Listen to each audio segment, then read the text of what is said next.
Hi, welcome back to the channel. Today, I'll guide you how to turn on NFC and contactless payment on your Samsung phone. This feature allows your phone to communicate wirelessly with payment terminals, making it easy to pay in stores, transfer data, or use digital wallets. Open the Settings app.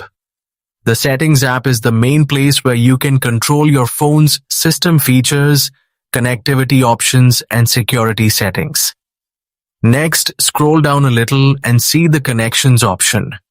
Tap on it to open more connectivity features available on your device.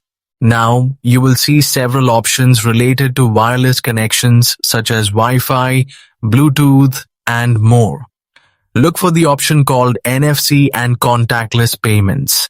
When you see it, tap on it to open the settings page. Now you will see a toggle switch for NFC. Tap the switch to turn it on.